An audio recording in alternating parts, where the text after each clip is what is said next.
गोसोनि गोदै राव नांगौ नामा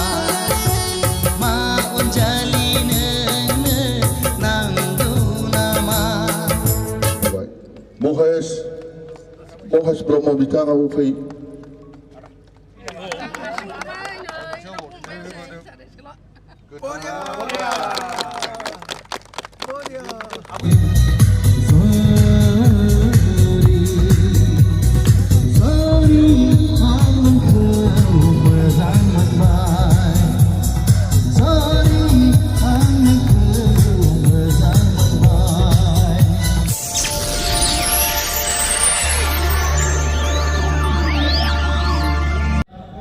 जनकमोन सत्रजित मोना आंनि गोसोनि गोदै राव निबिनि माने 25 बोसोर जानायखौ रुफाथि फोरबो फाथिदों। बाव गासिबो जोंनि गोजाम जायफ्रा दा हयथ' एक्टर नंथला एक्ट्रेस नंथला बे समाव गोसो दुंनानै बेबादि माने एक्टर एक्ट्रेस जादों मेथाइ खनदों बिथांमोनखौ लिंहरनानै जोंखौबो लिंहरनानै बाव बे रुफाथि फोरबोखौ खुंदों। बिराद मोजां खामानि मोनसे मावदों बिथांमोना। गतिके बिथांमोनखौनो आङो गोसो गोरबोनिफ्राय साबायखर बावहरग्रोदों आरो जायफोर माने सफैनो हादों बिथांमोनखौबो आङो माने खाफाल गोनां होननानै बुंदों। मानो होनबा बिराद बोसोर जाबाय जोङो अनेक मानसि लोगो मोनलायाखै नुलायाखै माने न'खर संसारनि बेस्तता आरो बिदिनो जोंबो पलिटिकेल बेस्तता जेनलाय देरहालाय जुजिबाय थानांगौ। बेबादिनि गेजेराव लोगो मोनलायै मानसिफोरखौ लोगो मोनलाय होनायनि जे हाबाफारि लाबाय बेनि थाखाय आङो साबायखर बावहरदों। आरो बेबादि हाबाफारि गुबुन बिथिङाव गुबुन डिपार्टमेन्टआव जोंनि बर'नि जायफोर हारिनि गुबुन बिथिंखौ दावगाहोनो जौगाहोनो थाखाय खामानि मावबाय थायो बिथांमोनखौ गोदान जोलैनो गोदान फैबाय थानाय जेनेरेसनफोरनि सिगाङाव एसे माने सिनायथि होनाय बेफोरनि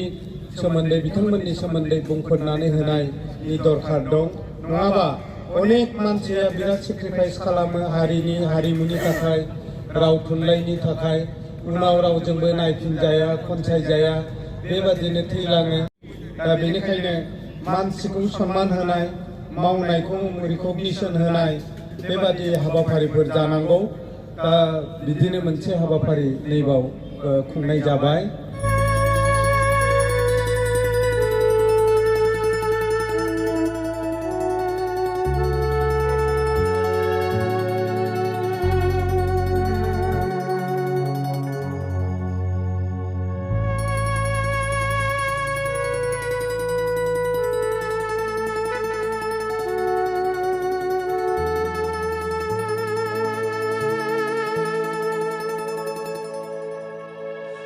अनजालि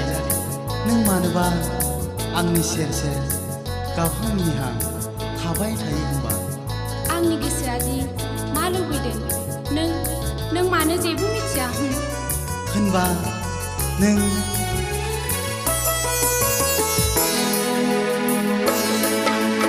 आंनि गोसोनि गोदै राव नांगौ नामा मा अनजालि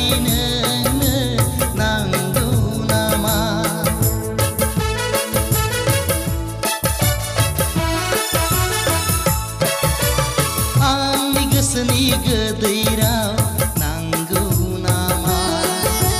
मा अनजालि नोंनो नांगौ नामा आंनि गोसोनि गोदै राव। गांसे आर'नाइजों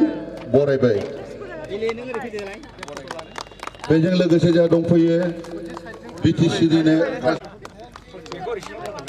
जोङो केकखौ हानायाव महेश्वर सार आब' सुले गलायनाय जाबाय। महेश ब्रह्म बिथाङाबो फै।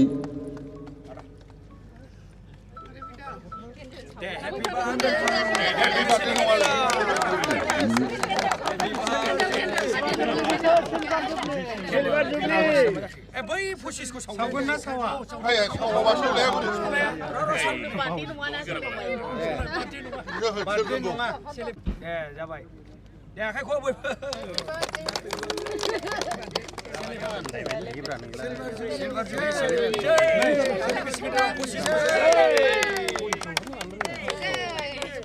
बर' आर्टिस्टफोरनि बर' हारिमुनि आखाइ लंमर फानदों प्रडिउसारा बिदि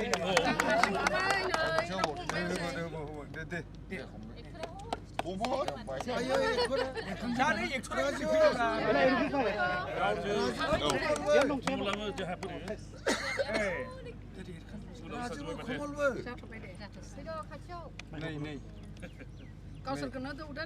नै आब' नोंखौनो दौग्रोनो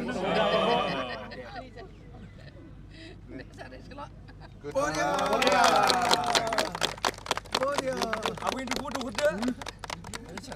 सत्रजितखौबो दौनांगौ ओमफ्राय महेशखौबो ओमफ्राय राजु ओरै फै राजुनो दौनांगौ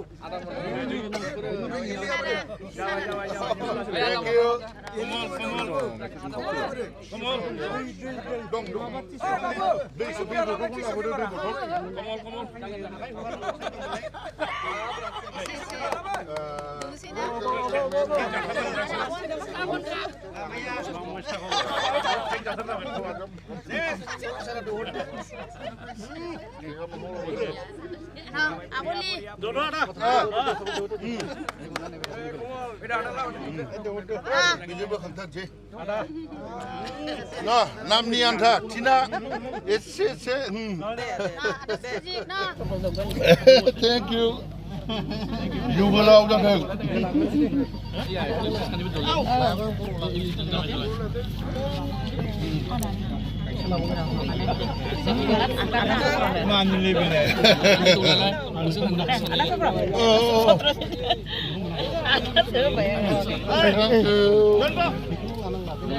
Impul jado. Bijung su. Tisu dong, tahu bela.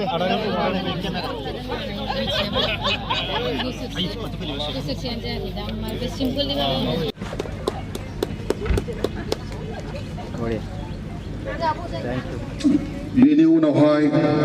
jangan mangenang culture ni sisi. आंनि गोसोनि गेजेराव मोमेन्टखौ गथायनाय जाबाय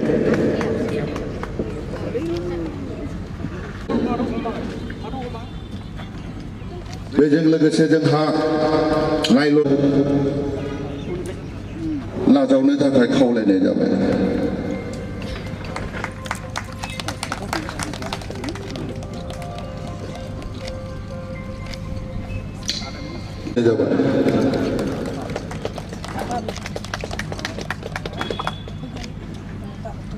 Para menang gula je.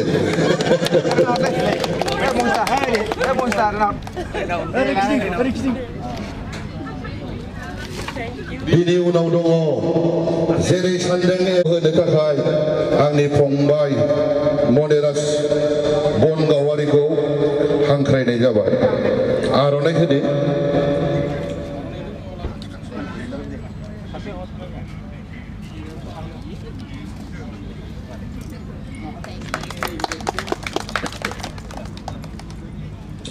आरो सासे दंबावो जोंहा आंनिनो बिनानाव मोननो गिथावथाव जायो ओइदिन खालि दरसिसि जायो सिम्पुल ब्रह्म बिथांखौ महेश ब्रह्मखौ होनो थाखाय आं खावलायनाय जाबाय गांसे आर'नाइजों बरायनानै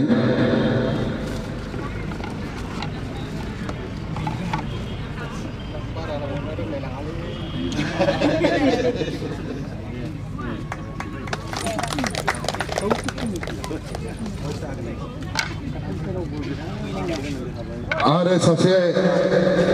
आंनि लोगोबो बिनानावबो फैगोन जोंहा रिता बसुमतारी नाथाय आजिखालि बिथांनियाव बसुमतारीजों चक्रवर्तीबो फैबाय बिथांखौबो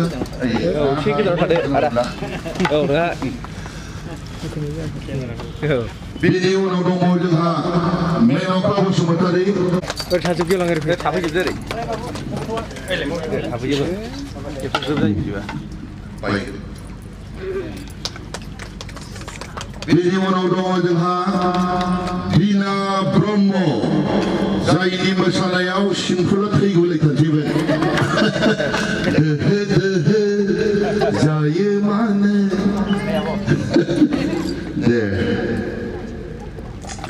आल्ला मेथाइ खननायाव हिन्जावफोरबा होनोमोनलाय सुरिदारनि लंपेन्टखौ दुरुंखौ बिराद गोरा खाथे होजादों आंजों आंखौ मोनलायलामोन जोंहा नै बिनिफ्राय जिउखि मोसाहारि आंनि गोसोनि मानोबा नोंखौल' नुदों होदो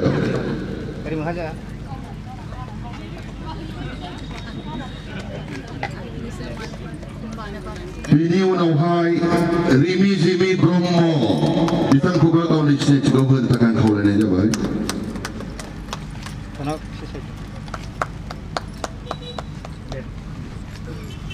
बिनि उनाव निजोम ब्रह्म रिमि जिमिबो निजोमबो आंनि न'नि आगसि आगदा उसुंसे सानैबो एक्ट्रिसनि गेजेराव आं सासे खानाय गोलाव थायो दे नैबे आंनि फिसाजोजों समान फामफुलि गयारि आं बेखौ 2.5 बोसोर उन्दैनिफ्राय नुदों बादाम लाङाबाथाय मोनजायाबा गाबोमोन बियो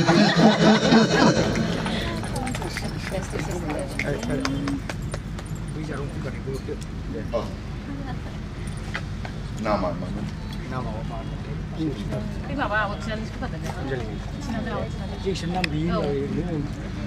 जोंहा सासे बिनानाव दंबावो सालबारि खाथिनिसो रुपुहि बसुमतारी आंनि लोगो सासे दंबावो आरोबाव बिथांखौबो गांसे आर'नाइजों आरो प्लिज इलि होनबा साबसिन मोनथियो जायनि नामा अम्बिका गिरि नार्जारि नाथाय एलबामनि 7-8 बोसोर सिगांनिफ्राय जों ज' सिनेमा गाबोयोमोन आदा अमरजों जों बै एलबामनि 7-8 बोसोर सिगाङावबो जों दार्जिलिंआव मोसायोमोन रिंकुबो दंमोन दाबो सफैयाखिसै बियो बिथांखौबो जनक फंबायखौ गांसे आर'नाइजों लोगोसे ममेन्टखौ फेलिसिटेसन होनो थाखाय आं खावलायनाय जाबाय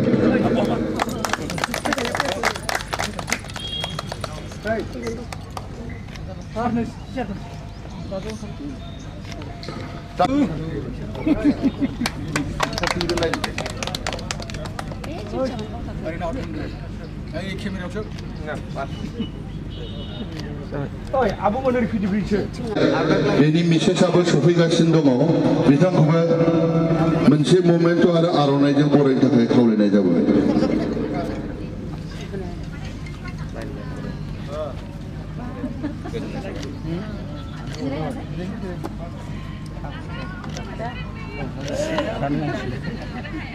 बिनि उनाव दंबावो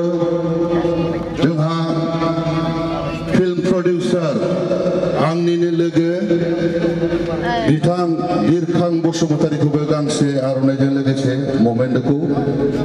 होनो आजावनो थाखाय खावलायनाय जाबाय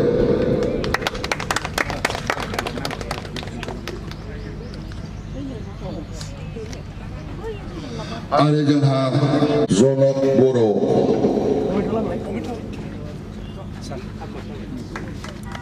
जोंहालाय मानि ममेन्टलै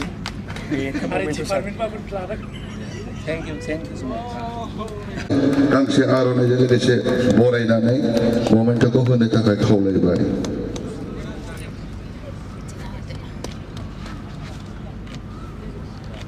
दानिया दंबावो कमल लाहारी बिथां जाय बिथांनि एक्टिंखौ नुयोब्ला सेंग्रा सिख्लाफ्रा गोदोर जाजोबो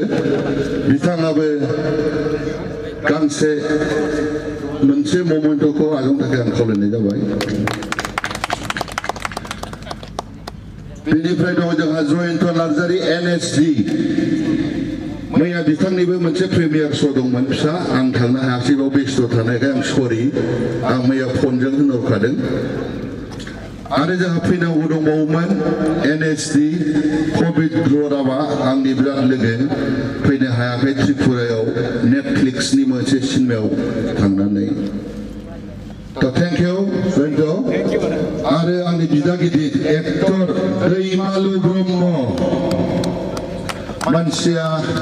साबसिन जाबाय एबार गाबावबा साबसिन जागोन बायदि मोनबाय आं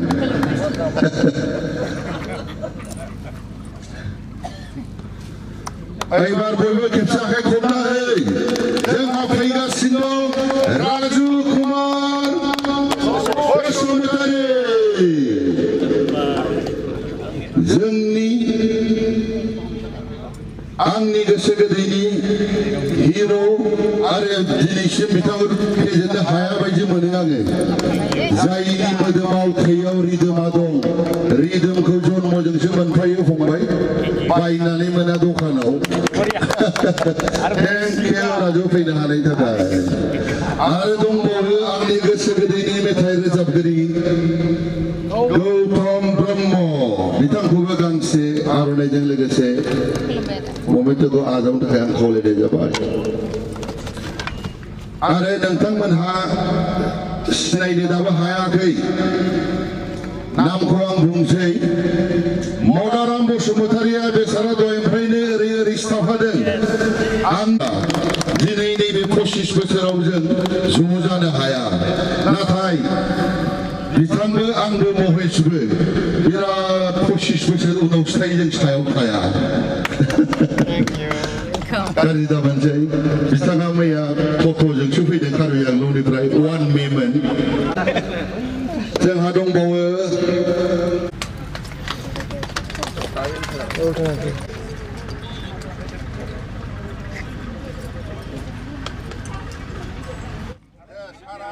सारा कमेन्ट होदो माला बिरहोयो बिर होनसै बयखौबो गोजोन आरो सानसेनि थाखाय जाबायना ओरै हैदो ओरै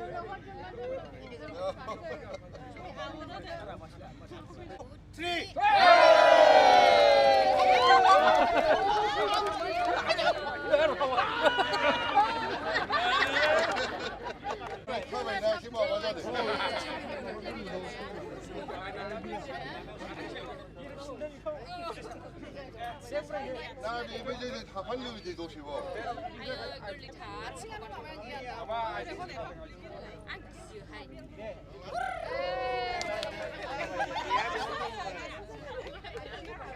मामा गय जानाया बन्द' खालायथ' नै नै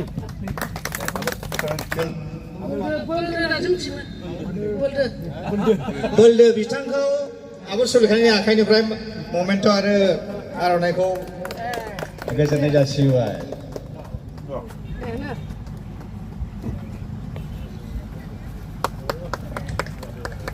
आरो जोंहा सासे दंबावो बेखौ महेश ब्रह्म बिथाङा होगोन ओइ नङाबा जोंनि नैबे बिराद गोख्रों एकदम एक्टिभ जों मोनबाय दै बर'नि गेजेराव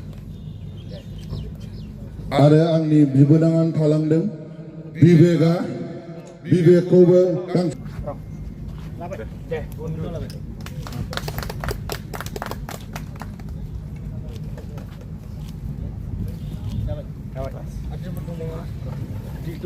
आच्छा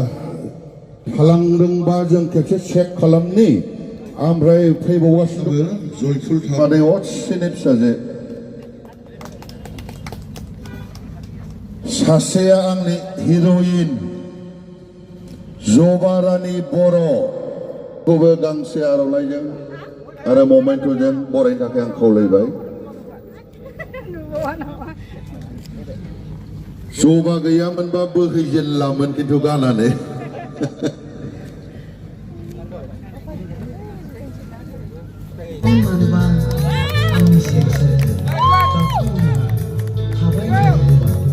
आंनि गोसोआदि मा लुबैदों नों मानो जेबो मिथिया होनबा नों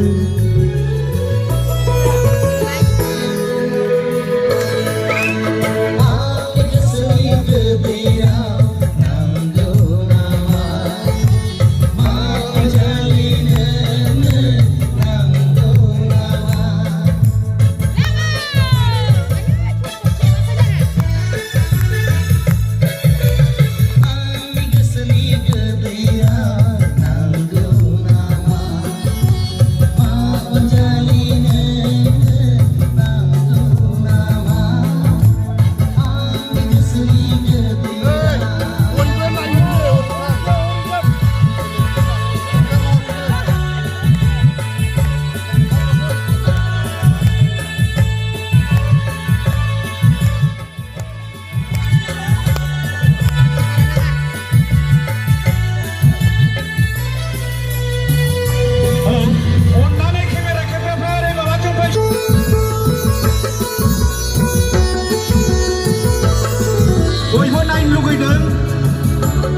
सिंनायनिफ्राय नुहुराखै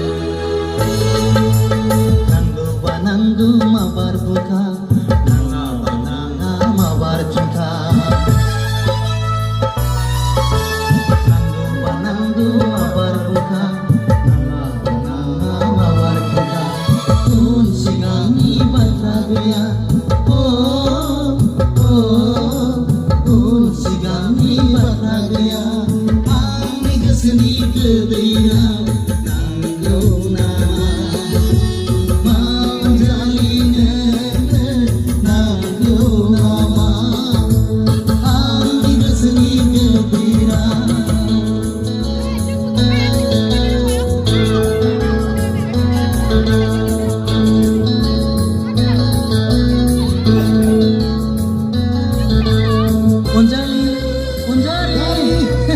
Rona,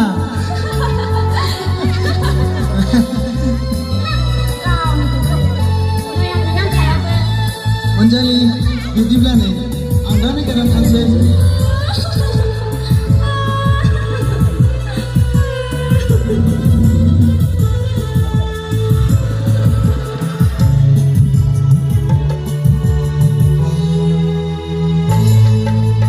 umurku mitia garane kau kunsikan sana garane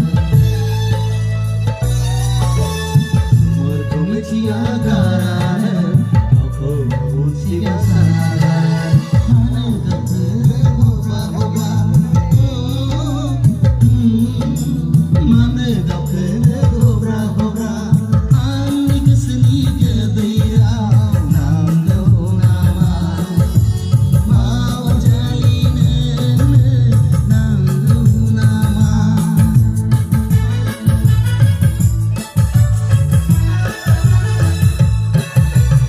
ani kesini kedaya nanggu nama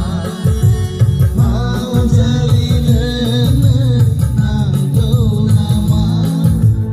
ani kesini kedaya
नोंनि थाखाय आं फागोला नोंखौ लानानैनो आंहा जेरावबो दावराव दावसि जेरावबो दावराव दावसि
मोनसेया र' राजु मोनसे खोथा खोन्थानां थाथ'बाय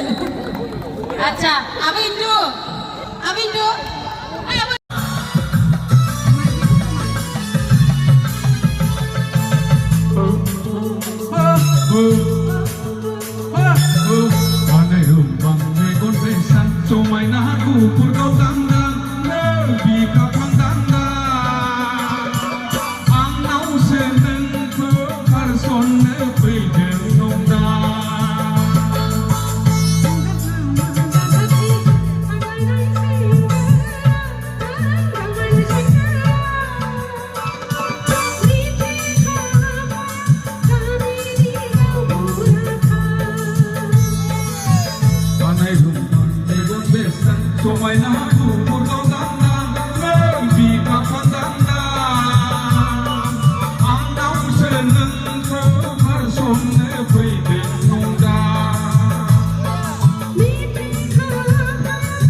Nang betul sikla ang makalamne Ang betul sikla ang makalamne Nang betul sikla ang makalamne Ang betul sikla ang makalamne Medang membayang nengko Paberi terbaik taune Medang membayang nengko Paberi terbaik taune I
खोन्थाला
आं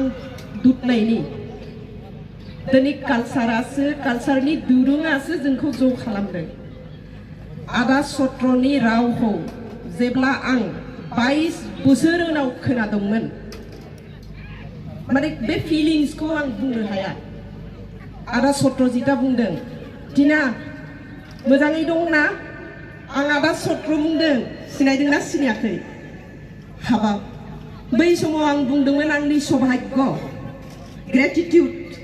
जे आदानि रावखौ आं बै समाव खोनादों आरो बिखेख मोनसे प्रग्रामनि थाखाय आरो बे प्रग्रामा मामोन आंनि गोसोनि गोदै रावनि रुफाथि सान फालिनाय आदा महेशखौ आंखौ आर'नाइ होनो थिनदों जोंनि सौभाग्य बिथाङा सासे प्रडिउसार जि समाव जों लाइमोन बै समाव जोंनो मोनसे कालचाराव आइडेन्टिटि होदोंमोन बहा आं दुधनायनि सिख्ला सासे फैनानै बे गौरां दैमानि जिं जिं शुटिं खालामफैनायमोन ओरैबायदि मोनसे एचिभमेन्टमोन बै समाव जों मोसायोमोन स्टेज सायाव स्टेजनिफ्राय लाबोनानै जोंखौ मोनसे स्क्रिनाव जेराव जों एलबामाव रल प्ले खालामनो मोनदों ओरैबायदि मोनसे मेम'रि माने बुंस'नो हाया बुंनानै फोजोबनो हाया बे महेश दाया मेबि 2002 जागोन ना सिम्पल इलि जों गवा थांनाया माने बेथ' मोनसे एचिभमेन्टखा आंनि गोसोनि गोदै रावा गिबिसिन एलबाम आरो बेनिख्रुइबो मस्ट जोंनि थाखाय मोनसे एचिभमेन्ट दंमोन ना कमल राजु जे जों प्रथम बर' हारिया मिउजिक एलबाम जगताव जों आसामनिफ्राय बाहेराव थांनानै गवा मुम्बाइ बायदि जायगायाव थांनानै जों शुटिं खालामनो मोनसे अपरचुनिटि मोनदोंमोन आरो बेयाव आदा मदाराम दङमोन बिथां EM सारा बुंनाय बादि जे जेबो टेक्न'लजि गैयै समाव इभेन रिफ्लेक्टरबो गैयैमोन बै समाव जों शुटिं खालामनाय आरो दिनैनि मिउजिक एलबाम बा बड'नि फिल्म इन्डास्ट्रिया ओरैबायदि डेभेलप जादों बेखौ थारैनो जों मख'नो गोनां खिन्थु बेनिख्रुइ सिगां मावजेननाय जायफोर जोंनि दैदेनगिरि दंमोन बिथांमोननो जोंनि सिबिनायखौ अराय सम जों लाखिनांगोन बे गवायाव मालाय दा बे समाव मा फिल्मनि मोनसे शुटिं जागासिनो दङमोन हिन्दी फिल्म मा नङा माबा मोनसे शुटिं जाबाय दंमोन बै समाव मालाय बिसोर हेलिकप्टाराव थाङो ना कमल आयौ जों बे सागर जिं जिं गोजौ हाजोआव दावखोलाङो ना ओरैबायदि खस्थ' खालामदों जोङो आरो बेनो प्रथम माने मिउजिक एलबामाव बर' हारिनि फिल्म इन्डास्ट्रिखौ माने अल अभार इन्डियायाव फोसावजेननायमोन आरो दिनैनि फिल्म इन्डास्ट्रि जोंनो माननि होबाबो होआबाबो आपत्ति गैयामोन जोंहा खालि थांनांगौ बर' हारिनि कालचारखौ जौगाहोनो हानांगौ फोसावनो हानांगौ बेल'मोन खिन्थु दिनै जोंखौ आरोबाव सारा आसामाव आदा सत्रजित आदा महेश आदा मदाराम जेसेबां जोंनि अर्गेनाइजार दङ बिथांमोना खनसेबाव 25 बोसोर उनाव जोंखौ ज' खालामनानै जोंखौ बयनिबो गेजेराव जाहाथे जों मिला प्रितियाव थानो हायो बेबादि मोनसे प्लेटफर्म जोंनो दाना होदों गोजामखौ गारनानै गोदाना मालाबाबो जाया गोजामखौ जों गोसोखांनांगोन बेखौ जों सिबिनो हानांगोन बिथांमोननो जों सन्मानखौ होनो हानांगोन रेसपेक्टखौ होनो हानांगोन कालचाराव मोनसे खोथा दङ गुरु गखाय जों जुदि गुरुखौ मानियाबा गखायखौ जुदि जों मानियाबा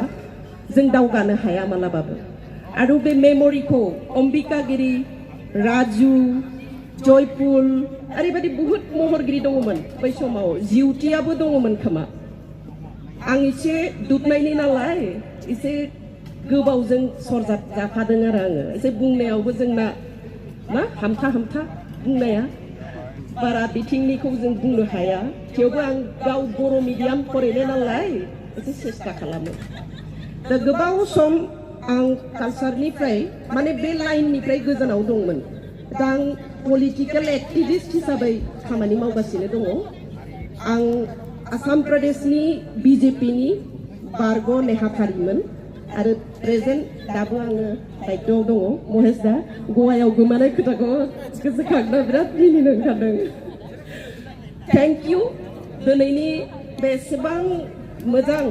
इभेन्टखौ अर्गेनाइज खालामनायनि थाखाय एक्चुअलि बे अनुष्टुपिया नङा बेयाव एकदम जोंनि मख'जाथाव सेलेब्रिटिफोरा ज' जादों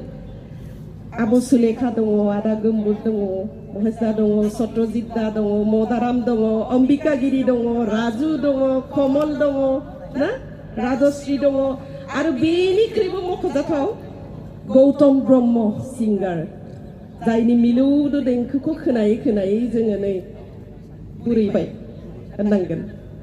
दा बे अनुष्टुपिया नङा उन्दै मोनसे अनुष्ठान नङा बिराद मोनसे मख'जाथाव बे अनुष्ठाना ओरैबादि जों जुदि बोसोरे बोसोरे फालिबाय थानो हायो अब्ला आरो फिल्म इन्डास्ट्रिया जोंनि मजबुत जागोन होननानै आं सानो एसे गोलाव जाबाय बुंनाया माबाफोर गोरोन्थि जाबायबा निमाहा बिबाय गोजोन्थों आफा इसोरनाव माने आशीर्बाद बियो बयनिबो थाखाय आरोबाव जोंनि जाहाथे फिल्म इन्डास्ट्रिया दावगालांनो हायो गोदान प्रजन्मआ गोदान टेक्न'लजिजों फिल्म इन्डास्ट्रिखौ जाहाथे आरो दावगाहोलांनो हायो बेनि थाखाय आं आरज गाबनानै आंनि बिबुंथिखौ बेहायनो फोजोबबाय गोजोन्थों रुपाथि जिथु सान फालिथाय फालिदों नोंथांमोना माबादि मोनदों आरो मा उद्देश्य लानानै दिनै बेयाव नोंथांमोना बेखौ फालिदों गिबियावनो आं नोंथांमोनखौ जोबोद आंनि गोसो गोरबोनिफ्राय आरो आंनि गोसोनि गोदै रावनि टीमनिफ्राय खुलुमनाय आरो अननाय बावबाय जोङो जोबोद मोजां मोनदों मानो होनोबा जों बेखौ बबे उद्देश्यआव बानायामोन बोरै सानजेनामोन बबे रुमनिफ्राय जायामोन बबे बिसनानिफ्राय जायामोन बबे गान्दुखौ उन्दुआमोन मा बग्रामोन गोसोखांहरजोबनांगौ जायो दा बेनो जोंनि टीमा आरो बे टीमाव महेश बिथाङा आंनि फंबाया आंखौ हेल्प होआमोनबा बे जाफुङामोन ओरैबायदि बे मोनसे बुब्लि दिनैनि साना दिनैनि बुब्लियाव जे नोंथांमोना कुइसन खालामदों बे ओरैबायदि बियो जोंखौ फेदेरनानै लानायनि बाथ्रा नङा जों बिराद गोबावसोमोन गावजों गाव लोगो मोनलायैया बोरैबा 6-7 मासनि सिगां महेश फंबायजों आंजों रायलायबाय थादों दे जोंहा 25 बोसोर जाबाय माबा मोनसे ज' मोखां नायलाय जायो नामा बयबो एक्ट्रेस जाबाय एक्टर जाबाय हाबा जालायबाय गोजान गोजानाव थालायबाय गथ' गथाय जालायबाय जों ओंखाम बोथिसेखौ ज' जानो हाया नामा जायोबा बबे समाव जागोन माबोरै जागोन बोरैबा इसोरनि अननायाव 25 बोसोरबो जाबाय बाहायनो जोङो लोब्बा लाखिफानानै सिलभार जुबलिखौ जों खुंबाय दिनै बेनि प्रग्राम नंगौ गोबां आर्टिस्ट दंबावो जोंल' नङा बर'आव गोबां आर्टिस्ट दं जाखांफुनाय आर्टिस्टफोरबो दं जोबोद मोजां आर्टिस्टफोर दं बिथांमोनहा गाज्रि मोननाङा आंबो थांगौमोन लेंहरजागौमोन नंनो हागौ आरोखि ना खिन्थु जों जोंनि प्रडाक्सन हाउस आरो जों खाथि खाला एसे थांलाय फैलाय जानो हानायखौनो जों नायनानै लेंबाय आरो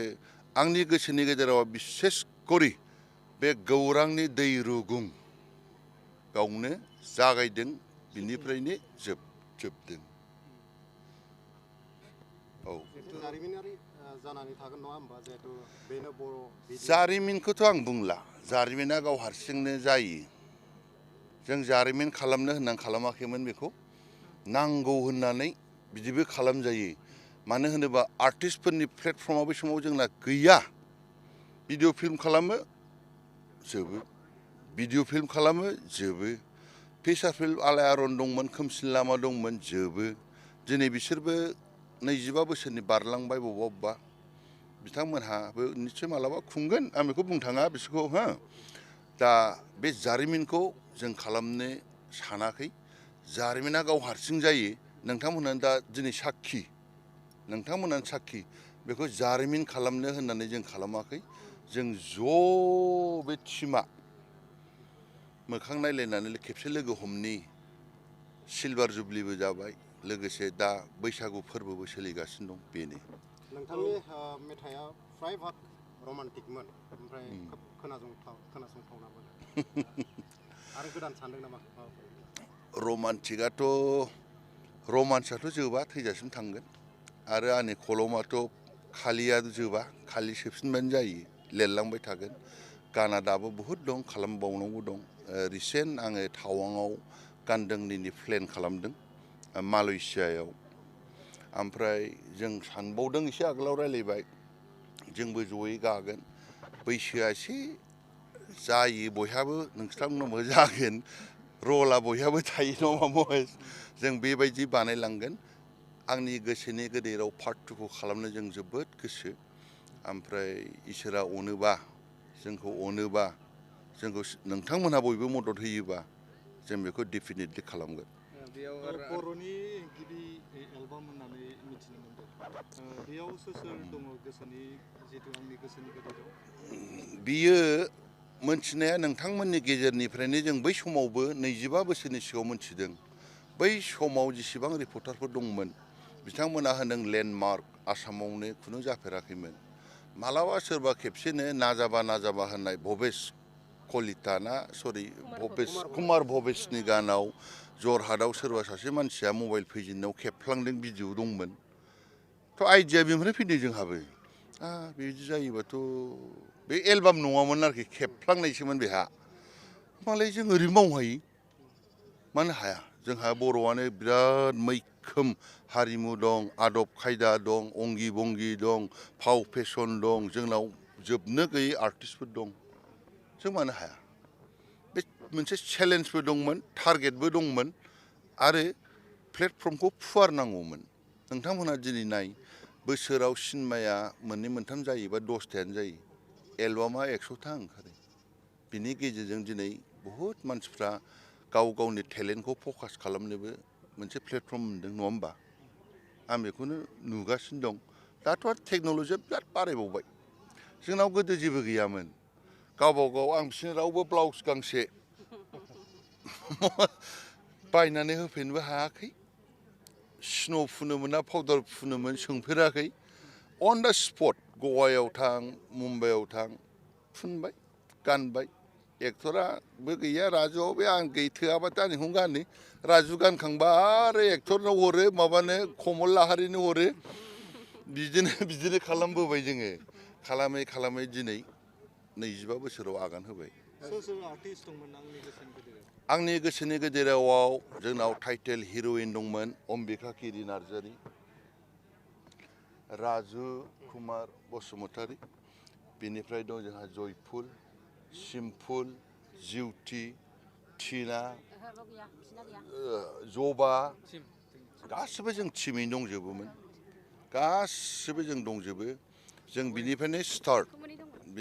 स्टार्ट आरो रिंकुमनि दङमोन बिथाङा दिनै शुटिंनि बेस्थ'आव फैनो हायाखै थेवबाबो जों बिथांनिसिम गोजोननाय अननाय हामलायनायखौ जों बावहरदों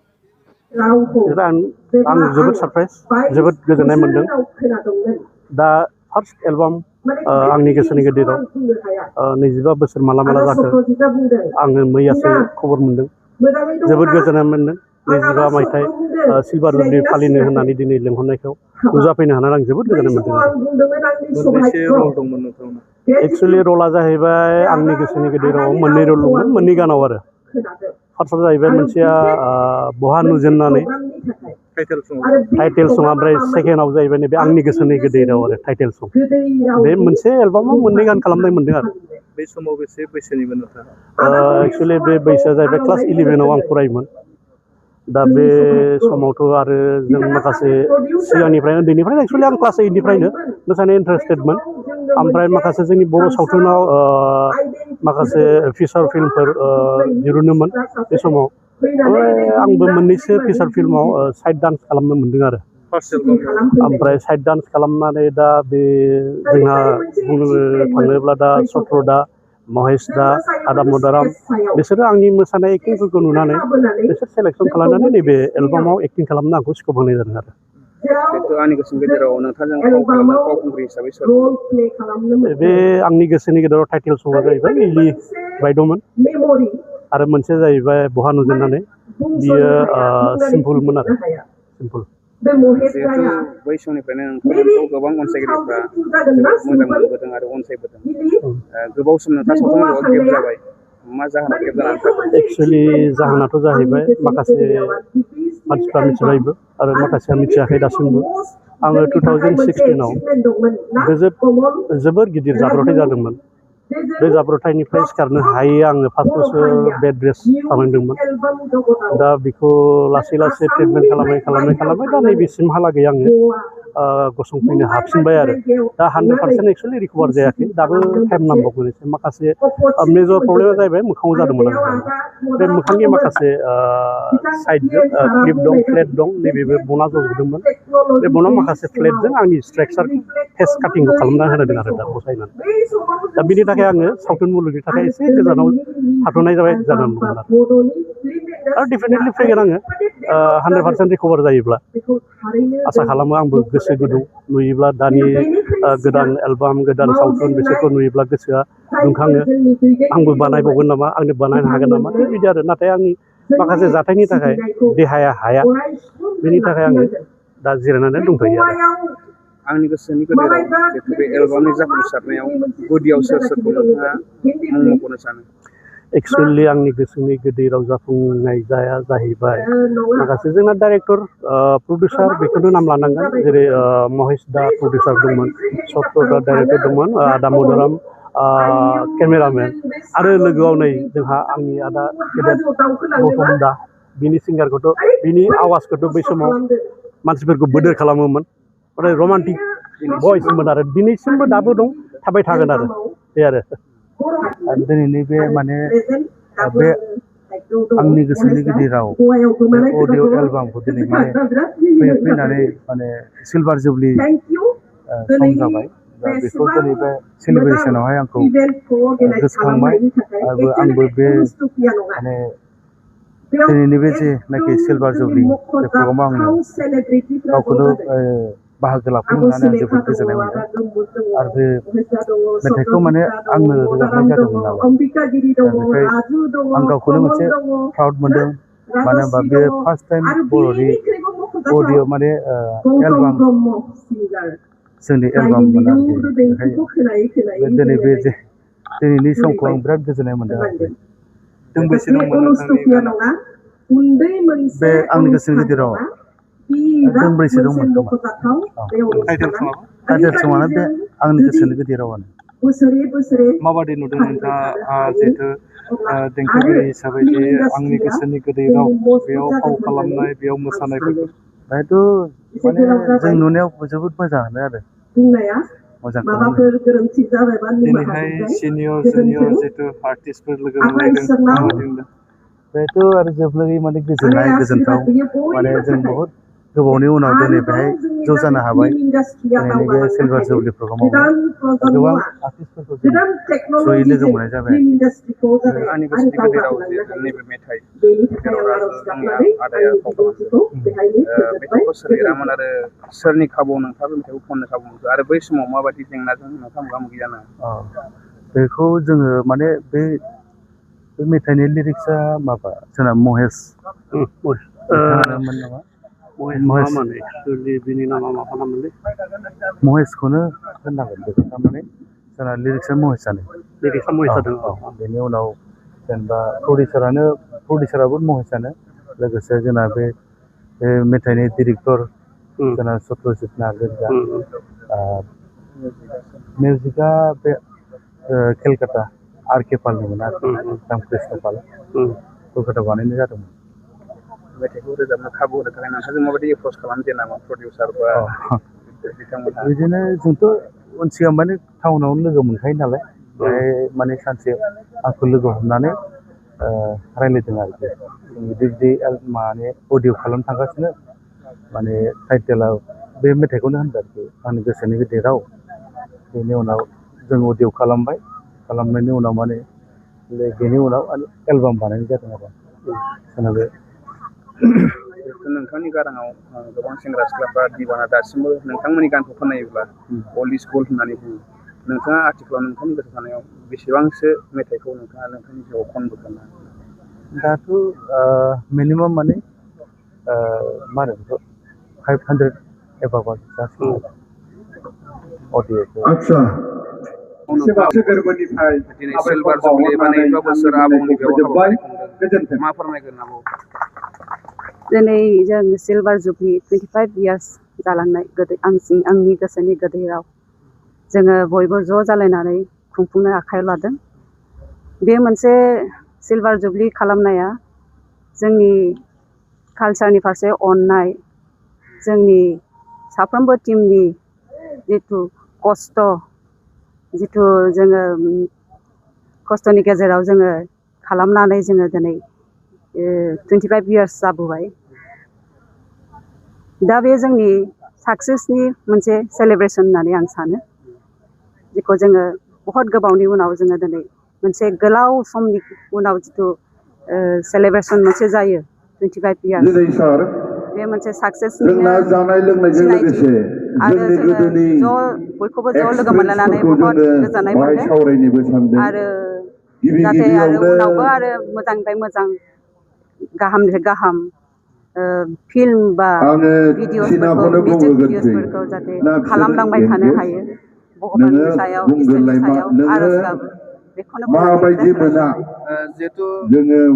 आंनि गोसोनि गेजेराव जाय एलबामा बै समनिफ्रायनो ओंखारनाय समनिफ्रायनो सुबुंफोरनि गोसोखौ गोबां अनसायनाय मोननो हादों आरो दिनैबो बे एलबामखौ गोबां अनसायो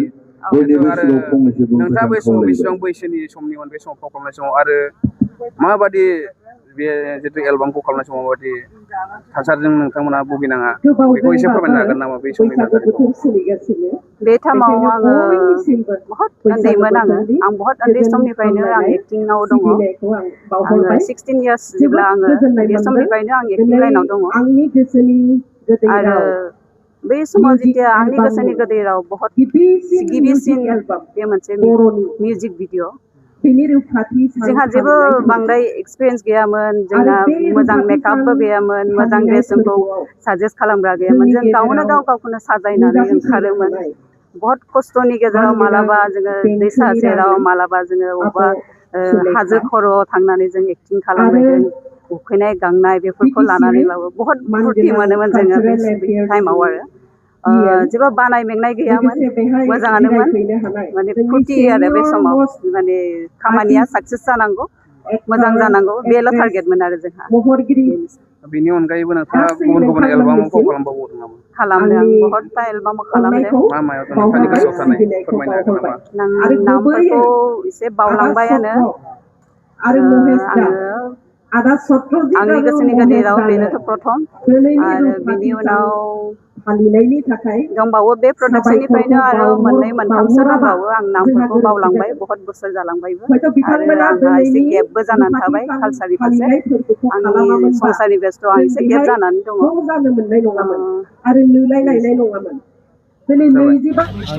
आंनि थाखाय जोबोद मोनसे गोथार दिन मानो होनोबा दिनै आंनि गोसोनि गोदै राव मोनसे सिलभार जुबलि सेलिब्रेसनाव आङो बाहागो लाफैनो हादों बिथांमोननि हांख्रायनायाव थ' बाहाय फैनानै आं गोबांथार बाहाय मोनसे जोंनि बर'नि मुंदांखा आर्टिस्टफोरखौ आं नुफैबाय आरो नुफैनानै बेसिकलि आब' सुलेखा जाय बिब'आ जोंनि हारिनि आन्दलनजों जड़ित दङ बर' आन्दलनाव गोबांथार गान सुजुबोनाय दङ हारिनि जाथिनि थाखाय बे आब'आ गोबांथार जोंनि हारिनि गानखौ खनबोदों दा बिनि थाखाय आङो आब'खौ नुफैना जोबोद गोजोननाय मोन्दों आरो लोगोआव आंनि गोसोनि गोदै राव दिनै माबाखौ प्रडिउस खालामनाय जाय बिथां सत्रजित नार्जारि आरो महेश ब्रह्म बे दिनै 25 इयार्स कमप्लिट जाबाय थ' बाहाय सिलभार जुबलि सेलिब्रेसन जादों दा बे सिलभार जुबलि सेलिब्रेसनाव आंजोंनो साखाथियाव दङ जोंना बिथां मुंदांखा टिना बर' आरो ओरैहाय दङ इन्दु बसुमतारी आरो बाहाय जोंहा इलिजा एलि ब्रह्म आरो दङ जोंहा जतिका थ' गोबांथार बाहाय आर्टिस्टफोर जोंनि गेजेराव दिनै दंफैयो थ' बाहाय बिथांमोनजों बाहागो लाफैनानै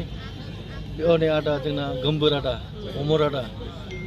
जों नुजाफैनानैबो जोबोद गोजोननाय मोन्दों आरो बेहाय दङ जनक दं नामखौ खारिजोबनो हाला दे आंखौ खेमा खालामथ' बाहाय नुजाफैनानै आङो बिराद गोजोननाय मोन्दों जोंनि बर'नि हारिमु आरो कालसारखौ जे बिथांमोननि नाजानायाव दिनैसिम दंबाय थायो आरो थाबाय थालांगोन आरो आं आसा खालामो मानगोनां सत्रजित आदा गोमबोरमोन बा जनकमोन बा महेशमोन आब' सुलेखामोना जोंनि यं जेनेरेसनखौ मोनसे मोजां इन्सपिरेसन होलांबाय थागोन मानो होनोब्ला बिसोरनि आदा बिग्रायमोन बा गौतम फंबायमोननि नाजानायाव दिनै जोंनि बर'फोरनि मोसानाय दामनाय बा गान खननाय ओरैबायदि गोजौआव फैबाय